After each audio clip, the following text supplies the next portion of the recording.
Caroline Martinez had perfected the art of being invisible. At 28, she'd learned that the best housekeepers were the ones their employers barely noticed, shadows that moved through marble hallways, polishing away fingerprints and restoring order without ever disrupting the carefully curated lives of the wealthy. She'd been working at the Ashford estate for 6 months now, arriving every morning at 7 sharp with her 3-year-old daughter Emma in tow. Mr. Jameson, the head of household staff, had reluctantly agreed to the arrangement after Caroline had begged, explaining she had no one else to watch her daughter and desperately needed the job. Emma would stay in the staff quarters, he'd said sternly, and was never, absolutely never, to disturb Mr. Ashford.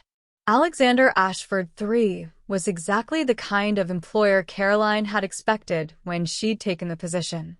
At 33, he'd inherited his family's tech empire and quintupled its worth within 5 years. Forbes called him a visionary. Business Insider called him ruthless. The staff called him Sir and made sure to finish their work in whatever room he wasn't occupying. Caroline had seen him exactly twice in 6 months, once from behind as he'd strode through the grand foyer talking intensely on his phone, and once reflected in the window she was cleaning as he'd sat in his study, surrounded by screens and documents, his dark hair disheveled from running his hands through it. She'd moved to another room before he'd noticed her presence. That was how it was supposed to work. The help remained invisible, and the billionaires remained in their separate, untouchable world. But 3-year-olds don't understand invisible. Emma was a burst of sunshine in Caroline's often difficult life.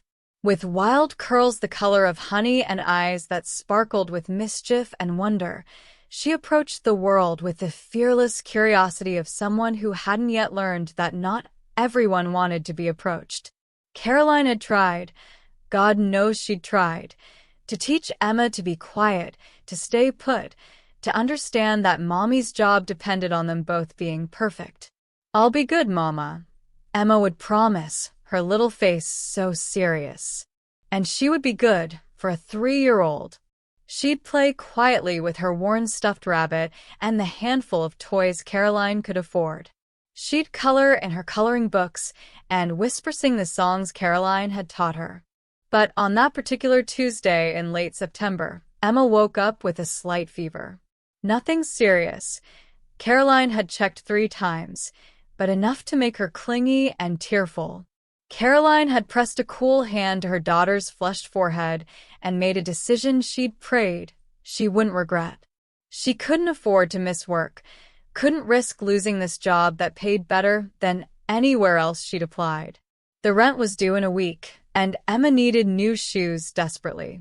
"You'll have to come with Mommy today, sweet pea," Caroline had whispered, helping Emma into her favorite dress, pink with sunflowers, bought secondhand but loved fiercely. "But you have to be extra quiet, okay? Like a mouse." Emma had nodded, clutching her rabbit, and Caroline had felt her heart clench with the familiar mixture of love and fear that defined her life as a single mother. The morning had gone smoothly enough. Caroline had settled Emma in a quiet corner of the laundry room with her toys and a cup of juice, checking on her between tasks. Emma had been unusually quiet, her fever making her drowsy and content to simply sit and watch her mother work. But by afternoon, the fever had broken, and with it, Emma's patience. Caroline was in the West Wing, carefully dusting the priceless art collection that lined the hallway when she heard it, the patter of small feet on marble floors. Her heart dropped into her stomach. "Emma, no," she whispered urgently, turning to find her daughter padding down the hallway, her rabbit dragging behind her. "Sweetie, you need to go back." "Mama, I got lonely," Emma said, her lower lip trembling. "You were gone so long." It had been 15 minutes. "I know, baby, I know," Caroline said, setting down her dusting cloth and hurrying toward her daughter. "But remember what Mama said? You have to stay." The sound of a door opening froze them both. Caroline's blood turned to ice as Alexander Ashford emerged from his study, his phone pressed to his ear, his expression that particular blend of intense focus and irritation that seemed to be his default setting. "I don't care what the board thinks, Marcus," he was saying. "The projections are clear. If we don't pivot now—" He stopped mid-sentence, mid-stride, finally noticing the woman and child standing frozen in his hallway like deer caught in headlights. Caroline's mind raced. This was it. She was going to lose her job. They'd be out on the street by the end of the month. How could she have been so stupid, so careless? "I'll call you back," Alexander said into his phone, his voice giving nothing away. He lowered it slowly, his gray eyes moving from Caroline to Emma and back again. "Mr. Ashford," Caroline began, her voice shaking. "I'm so sorry, sir. My daughter, she wasn't supposed to. I'll take her back right now. This won't happen again. I promise." "Mama, who's that?" Emma whispered loudly, pointing at Alexander with her free hand, the other clutching her rabbit tighter. "Emma, shoo," Caroline hissed, mortified. Alexander stared at them both. Caroline waited for the anger, the dismissal, the cold instruction to pack their things. Instead, something strange flickered across his face, confusion, maybe, or surprise. As if he'd discovered something unexpected in his own home and wasn't quite sure what to do about it. The moment stretched into uncomfortable silence. Emma, never good with silence, filled it. "You're very tall," she announced, tilting her head back to look at Alexander. "Like a giant." "Are you a giant?" "Emma," Caroline gasped. But Alexander's expression shifted again, this time into something that might have been the distant cousin of amusement. "No," he said finally, his voice less harsh than Caroline had expected. "Just tall." "Oh," Emma said, considering this.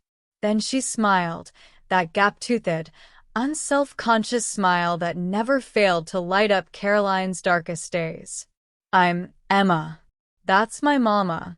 She cleans your house real good. She works very, very hard." Caroline wanted to disappear into the floor. Alexander Ashford had encountered many unexpected things in his 33 years. Market crashes, hostile takeover attempts, a shareholders' revolt that had nearly cost him his company. But nothing had quite prepared him for the tiny human currently studying him with the intense, unblinking focus that only small children could manage. "Emma, that's enough." The woman, Caroline, his mind supplied from some distant memory of approving her hire, said urgently. She reached for her daughter's hand. "Mr. Ashford, again, I apologize. This is completely inappropriate. We'll go right now." "She works very hard," Emma repeated, as if this was vital information Alexander needed to understand. "Sometimes her hands hurt, and she has to put special cream on them. And her back hurts too, but she says that's okay, because we have to pay rent."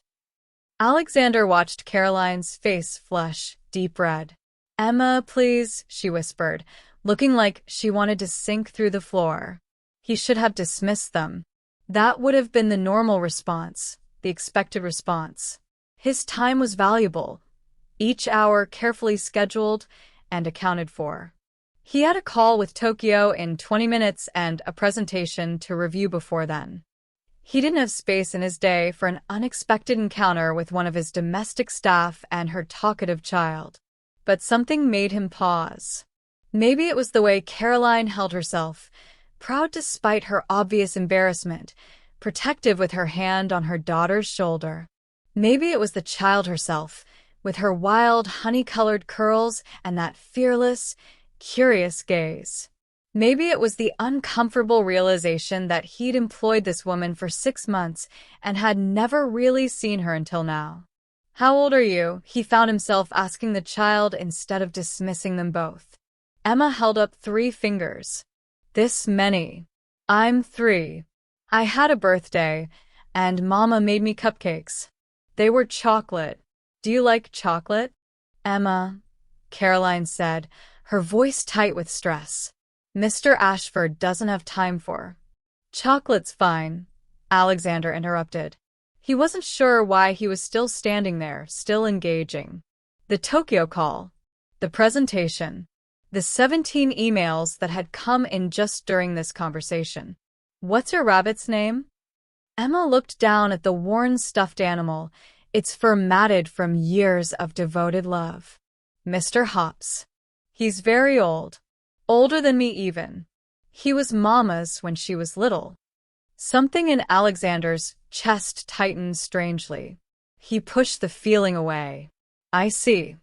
I have to bring him everywhere because he gets scared if I leave him alone, Emma continued. Then she lowered her voice to a stage whisper. He's a little bit nervous. Your house is very big. We might get lost.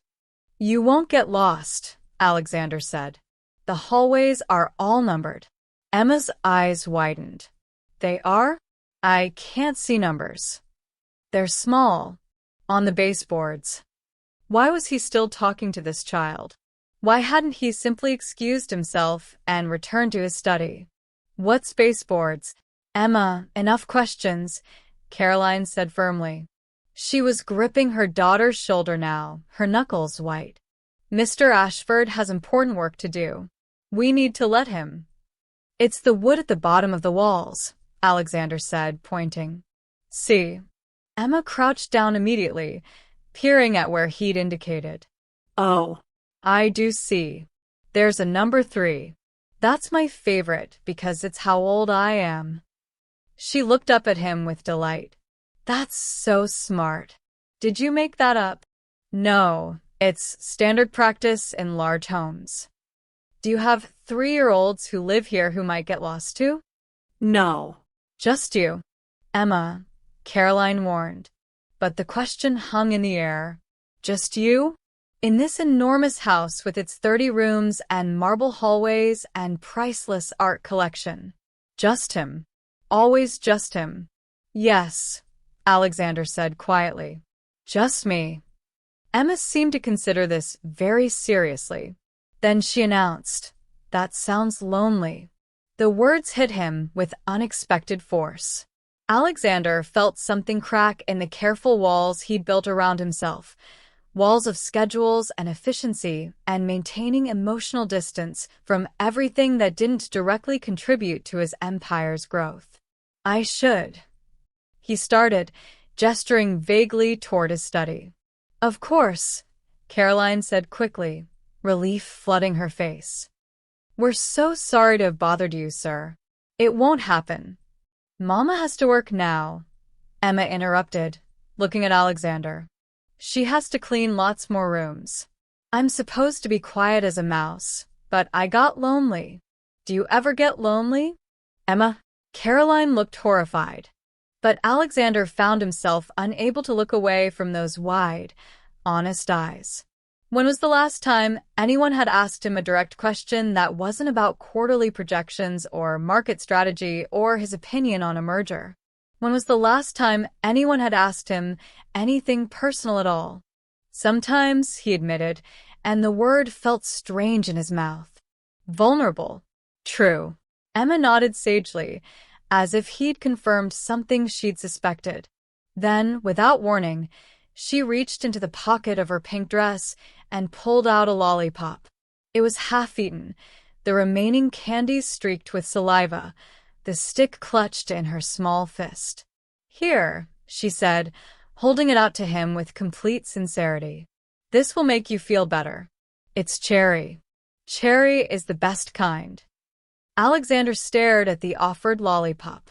At this small child, offering him her most precious possession, half-eaten and covered in 3-year-old drool as it was, because he'd admitted to being lonely. Emma, no. Caroline gasped, moving to pull her daughter's hand back. You can't give Mr. Ashford your. That's not Mr. Ashford, I'm so. When I'm sad, candy helps.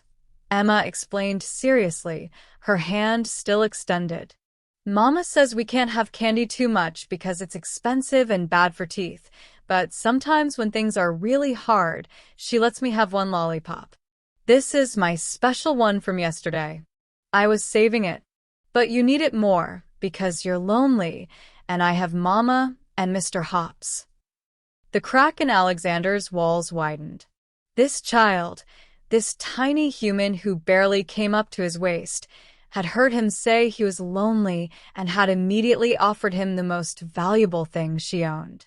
Not for show, not for advantage, simply because she saw someone hurting and wanted to help. When was the last time anyone had done something for him without expecting something in return? His phone buzzed. Tokyo. The presentation. His carefully scheduled life waiting to resume. But Alexander found himself crouching down instead, bringing himself to Emma's level. Up close, he could see the sprinkle of freckles across her nose, the chocolate smudge at the corner of her mouth, the complete absence of guile in her expression. "Thank you," he said quietly. "That's very kind. You should take it," Emma insisted, pushing it closer. "It really does help. It's magic." "Emma, Mr. Ashford doesn't want your lollipop," Caroline said, her voice strained with embarrassment. "We need to go right now." Alexander reached out and gently took the sticky lollipop from Emma's hand. The child's face lit up like sunrise. "There. Now you'll feel better," she said with satisfaction.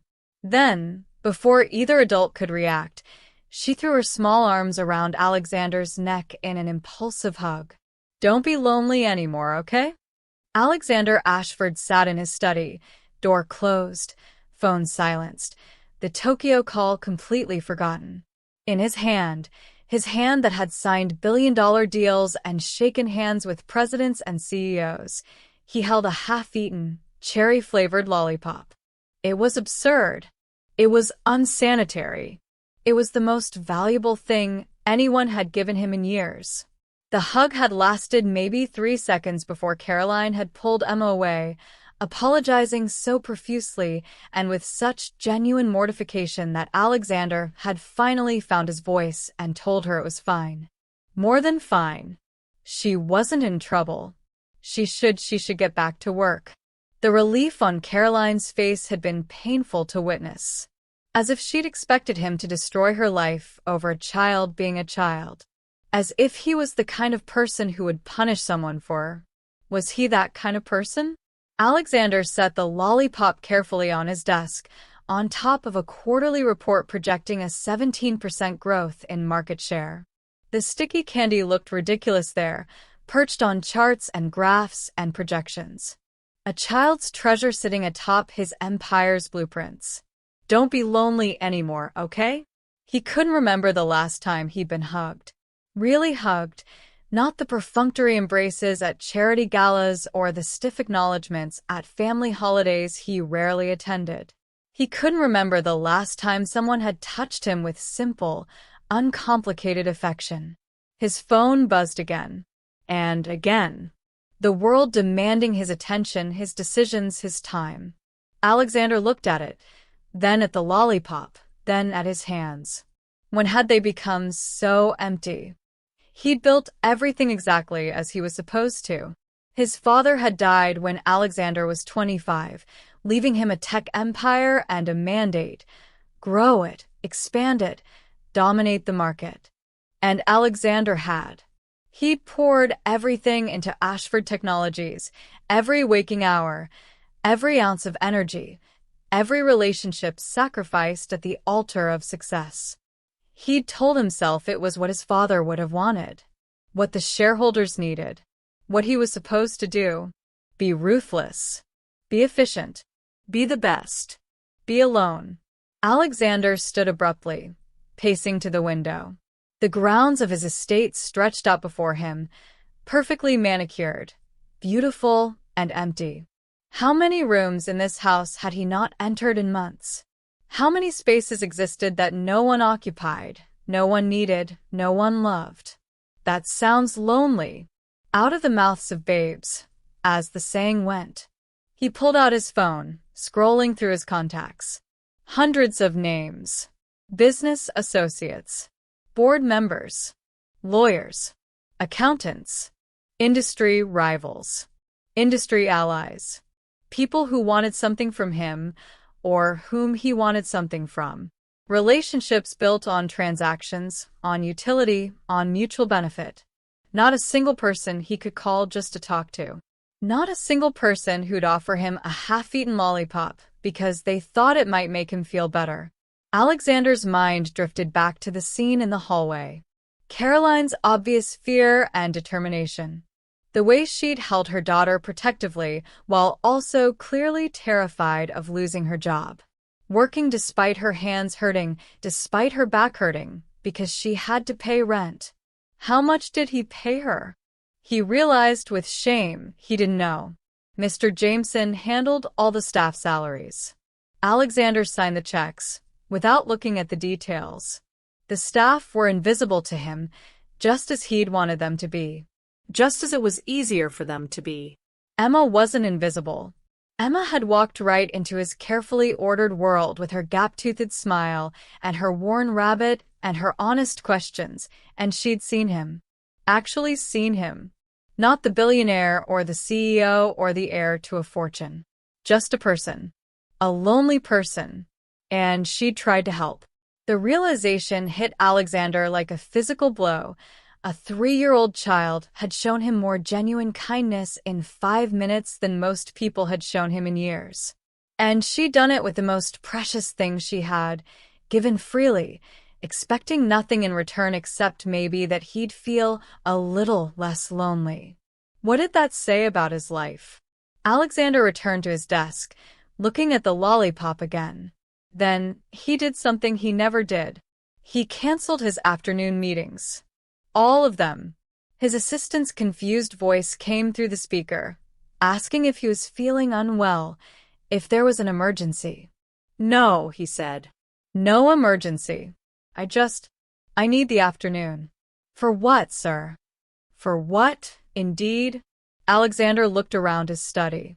At the awards on the walls, the degrees, the framed magazine covers with his face on them.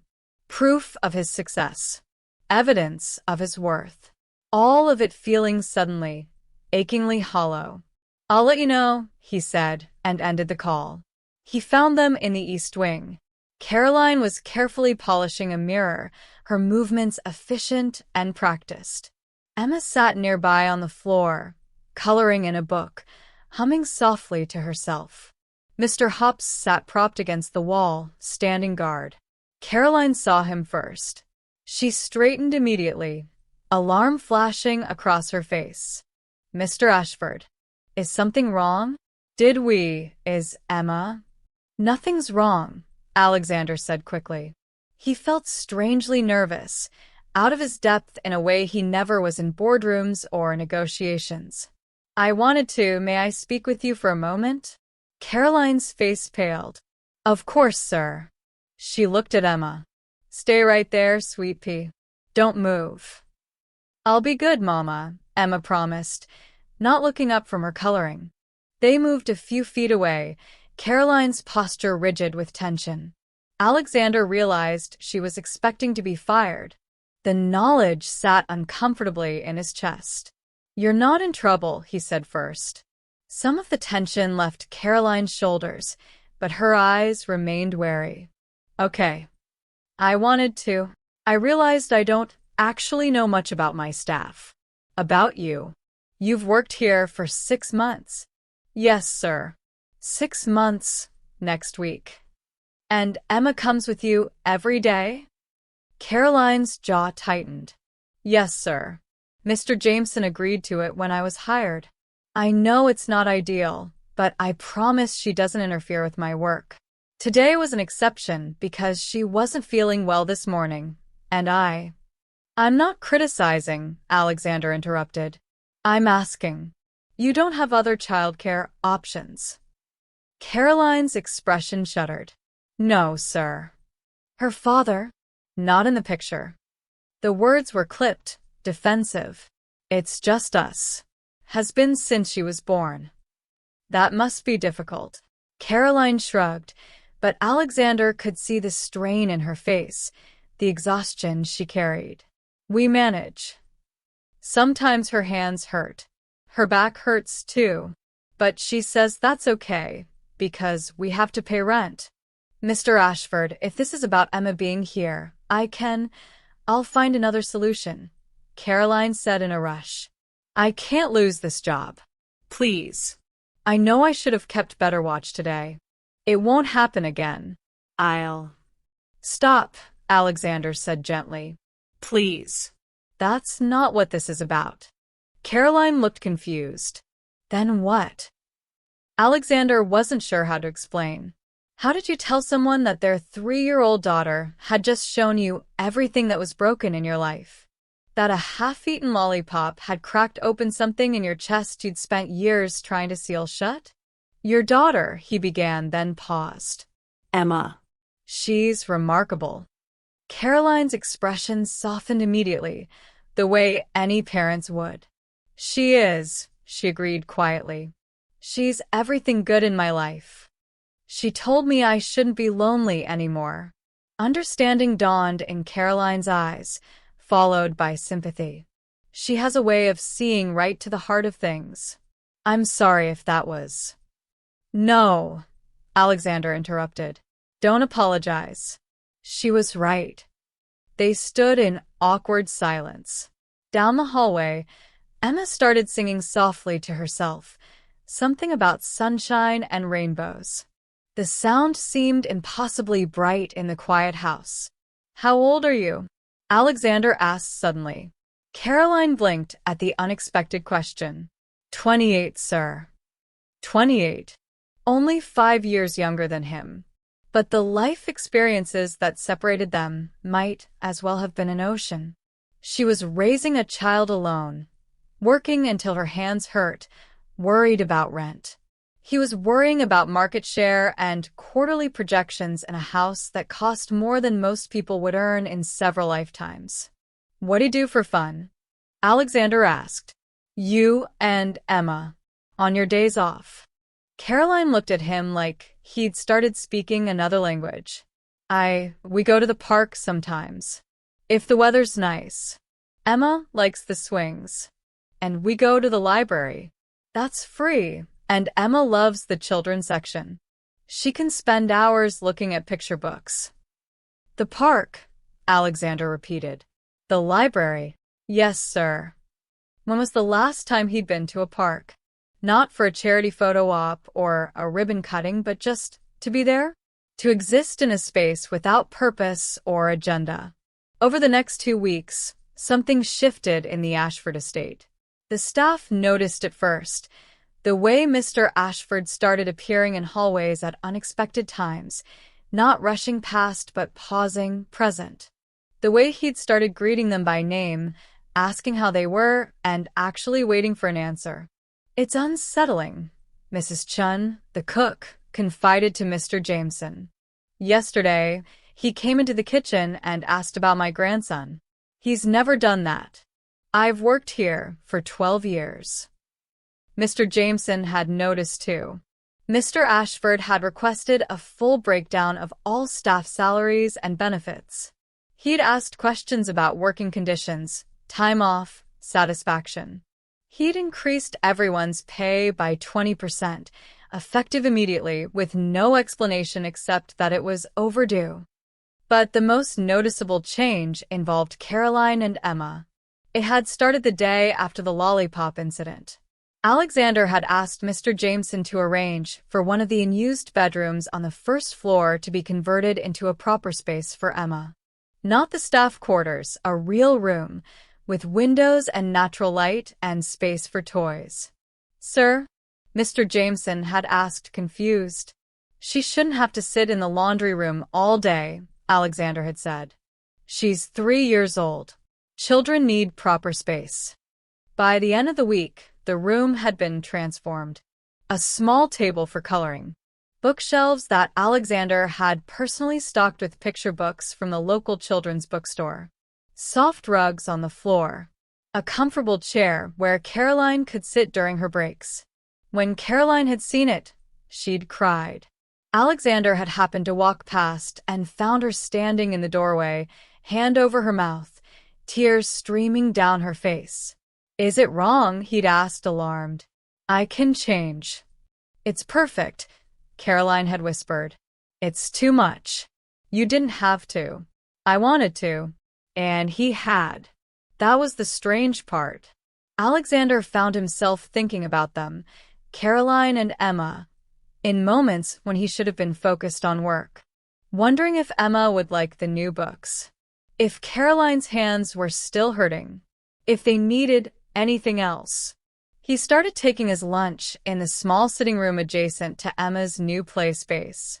He told himself it was just a change of scenery, a break from his study. But really, it was because he could hear Emma singing to herself, chattering to Mr. Hops, asking her mother questions in that endlessly curious way 3-year-olds had. It was because the house felt less empty with those sounds in it. One afternoon, about 10 days after the Lollipop incident, Alexander was reviewing contracts in the sitting room when Emma appeared in the doorway, Mr. Hops clutched in one hand. "Hi," she said. "Hello, Emma. Whatcha doing?" "Working." She considered this, tilting her head. "You work a lot." "I do." "Why?" It was such a simple question. Why did he work so much?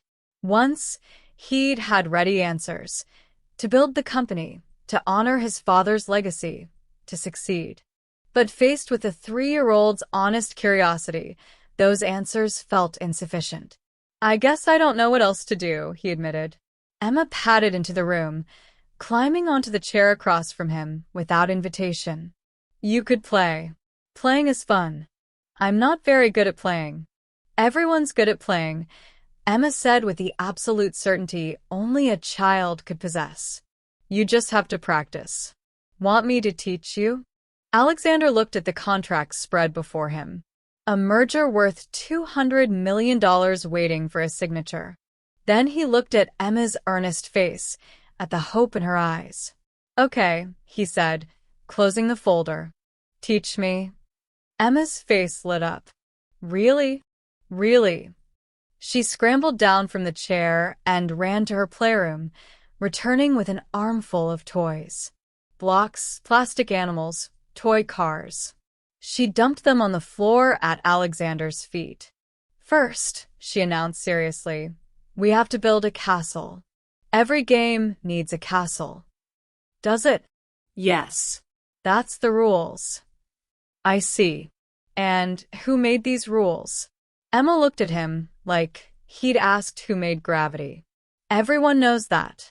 Alexander found himself smiling. Really smiling, not the professional expression he wore in meetings. He slid off his chair and sat on the floor, his expensive suit completely inappropriate for the activity. Emma beamed at him. "Good. Now, you take blocks like this." She began instructing him with the seriousness of a master teaching a novice. That was how Caroline found them 20 minutes later. She'd come looking for Emma and stopped dead in the doorway, staring at the scene before her. The third richest man in the state sitting cross-legged on the floor of his mansion, carefully balancing blocks under the instruction of a 3-year-old. "That one goes there," Emma was saying, pointing. No, there. "Yes. You're getting good at this." "Am I?" Alexander asked, sounding genuinely pleased. "Very good. Now we need to add the tower for the princess." "Where's the princess?" "In our imaginations. That's where all the best things are. That's what Mama says." Caroline made a small sound, and they both looked up. Alexander felt heat rise in his face, embarrassed to be caught playing blocks like a child. But Emma just waved enthusiastically. "Mama, Look. Mr. Alexander is playing with me. He's really good. Want to help build the castle?" Alexander stood, brushing off his pants, suddenly aware of how strange this must look. "I was just taking a break. I should." "The castle isn't done," Emma protested. "You can't leave before it's done. That's not how playing works." Caroline looked between them, her expression complex. Emma, Mr. Ashford has important work. It's Alexander, he interrupted quietly. And the work can wait, if it's all right with you. Something shifted in Caroline's face. She looked at him, really looked at him, and Alexander felt seen in a way that was both terrifying and necessary. Mama, please? Emma asked. It's more fun with more people. Caroline smiled, soft and genuine. Okay, but just for a little while. She sat on the floor too, folding her legs under her, and Emma crowed with delight. Now we can make the whole kingdom. They built towers and walls, moats and drawbridges, while Emma narrated an increasingly complex story about a princess and a dragon who were actually friends. Alexander found himself laughing. Actually laughing, when Emma insisted one of the toy cars was a magical carriage that could fly. Can carriages fly? He asked. In kingdoms they can, Emma said matter-of-factly. Everything's possible in kingdoms. Caroline caught his eye over Emma's head, and they shared a smile. In that moment, sitting on the floor of his mansion building an imaginary kingdom, Alexander felt something he hadn't felt in years. Peace. Later, after Emma had been called away for her snack, Caroline lingered. You didn't have to do that, she said quietly. Play with her. She would have understood if you'd said no. I wanted to, Alexander said. She's teaching me something important. How to build block towers. How to be human again. The words came out before he could stop them, raw and honest. Caroline's eyes softened. You were always human, Alexander. You just forgot for a while. The use of his first name sent warmth through his chest. Maybe you could help me remember? He paused. Would you both join me for dinner tonight? Not as my employee. As friends. Caroline studied him for a long moment. Emma would love that. And you? She smiled. I'd love it too. 3 months later, the Ashford estate had become something it had never been before, a home. The changes were everywhere. Toys scattered in corners that had once been pristine. Finger paintings hung on the refrigerator in the kitchen. The sound of laughter, Emma's bright giggles, Caroline's warm chuckles, and increasingly, Alexander's deep rumble, echoing through hallways that had been silent for years. Alexander still worked, still ran his company. But he left the office at 6 now. He took weekends off. He'd discovered that he could be successful and happy, that the two weren't mutually exclusive as he'd always believed. He'd also discovered love. It had crept up on him slowly, though perhaps it had been inevitable from the moment a 3-year-old girl had offered him a half-eaten lollipop. Falling for Emma had been easy. Her joy was infectious, her trust in him a precious gift he'd learned to treasure. She'd started calling him Mr. Alexander, then just Alexander, and finally, about a month ago, Xander, which she declared was more fun to say. Falling for Caroline had been both easier and more complicated. She was brilliant, funny, fiercely protective of her daughter, and carried a quiet strength that Alexander found himself in awe of. She'd survived things he couldn't imagine with grace and determination. She'd built a life for Emma out of nothing but will and love. He'd fallen for her kindness, her perspective, the way she saw the world. He'd fallen for her pragmatism and her dreams, her fears and her fierce hope. He'd fallen for the way she made him want to be better, do better, live better. They'd been taking it slow. Dinners together became routine. Then weekend outings, the park, the library, eventually the zoo and the children's museum. Emma loved having Alexander there, and Caroline had slowly let her walls down, let him see her fully, let herself see him as more than her employer. The first time Alexander had kissed her, it had been in the kitchen late at night. Emma had been asleep upstairs. She'd been staying in the bedroom next to Alexander's for weeks now, her and Caroline both. Not as staff. As guests. As family. I don't know how to do this, Alexander had admitted, standing close enough to feel Caroline's warmth. I've never.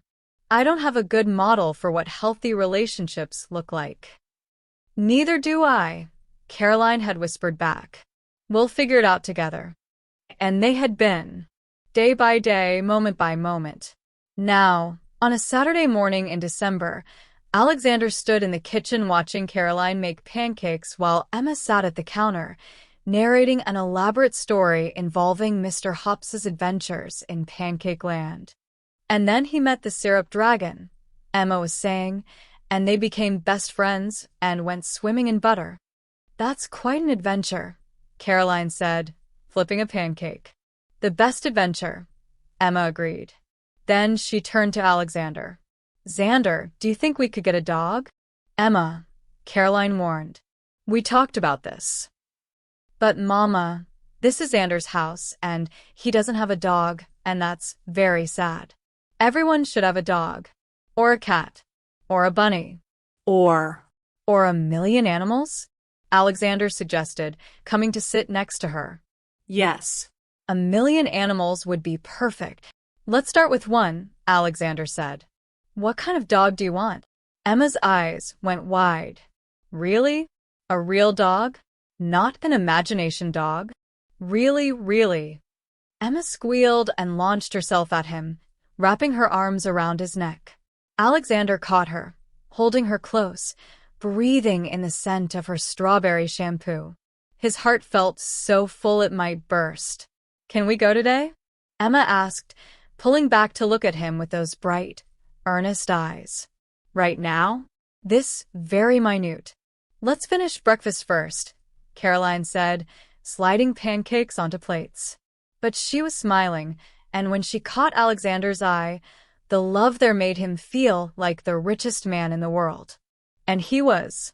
Not because of his company or his wealth or his empire, but because of the two people in this kitchen who'd taught him what actually mattered.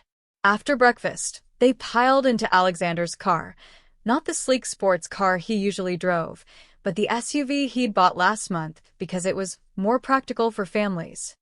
They drove to the animal shelter on the edge of town, Emma bouncing with excitement the whole way. The shelter was busy, full of families and noise and animals waiting for homes. Emma walked slowly past the kennels, studying each dog seriously, asking them questions in her earnest way. Hi, puppy. Do you like adventures? Do you like tea parties?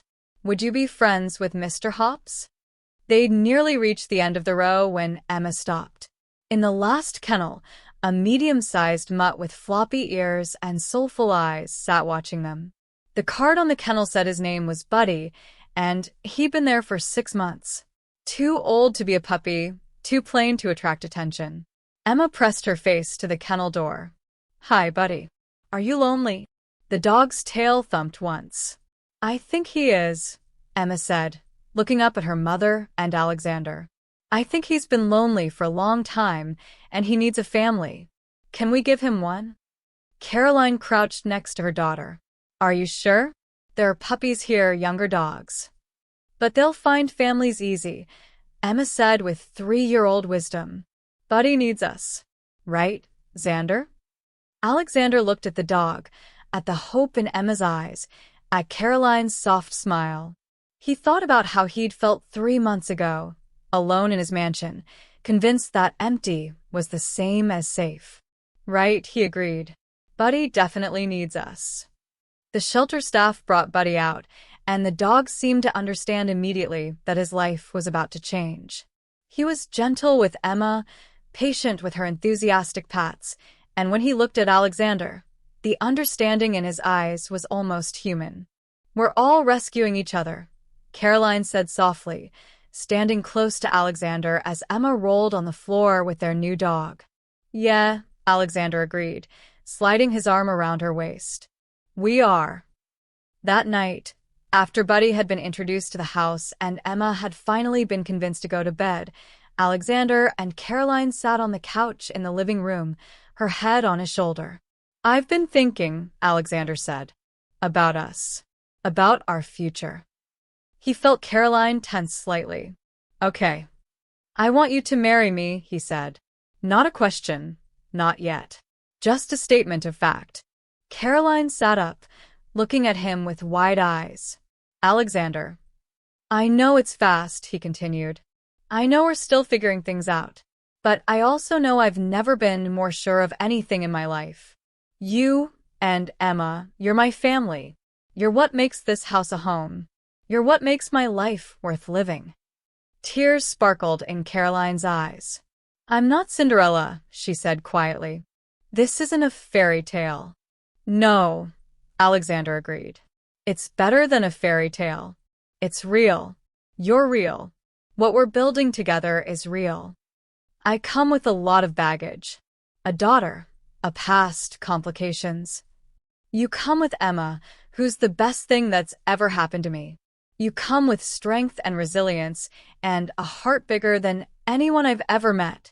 You come as yourself, Caroline, and that's all I want. That's everything I want. He reached into his pocket and pulled out a small box. I'm not asking you to be saved. I'm asking you to build something with me. A real partnership. A real family. He opened the box, revealing a simple, elegant ring. I'm asking you to marry me. Caroline stared at the ring, tears flowing freely now. I'm going to ruin your makeup, she said with a watery laugh. I don't care. I'm probably going to cry at the wedding. I hope you do. Emma's going to want to invite her entire preschool class. We'll rent out a venue. Caroline laughed, then sobbed, then threw her arms around his neck. Yes, she whispered. Yes, yes, yes. Alexander held her tight, his own eyes burning. Over her shoulder, he could see the half-eaten lollipop, preserved now in a small display case on the bookshelf. His most valuable possession. A reminder of the day his life had changed. The day a 3-year-old girl had seen his loneliness and offered him something sweeter than candy, the chance to be part of something real. Later, much later, after Caroline had gone to bed, Alexander stood in the doorway of Emma's room. She was asleep, Buddy curled up on a dog bed beside her, Mr. Hops clutched in her arms. He thought about the man he'd been 3 months ago. Successful, but empty. Rich, but poor in all the ways that mattered. Convinced that efficiency and emotional distance were the same as strength. Emma stirred, her eyes opening sleepily. Xander, she mumbled. Just checking on you, sweet pea, he said softly. Are you still lonely? She asked, the question that had started everything. Alexander smiled, his heart so full he thought it might overflow. No, Emma. I'm not lonely anymore. She smiled, satisfied, and closed her eyes again. Good. I told you the lollipop was magic. She had been right. The lollipop was magic. Not because of any mystical property, but because it had been given with pure love, without agenda or expectation. It had been the catalyst that showed Alexander what he'd been missing, what he'd been too afraid to reach for. A real life. A real family. Real love. As Alexander turned off the light and headed to his own room, past Caroline sleeping in what would soon officially be their bedroom, past the toys scattered in the hallway, past all the beautiful mess of a lived-in home, he sent a silent thank you to a 3-year-old girl who'd seen a lonely man and decided to share her candy. It had broken his heart open, and in doing so, it had saved him.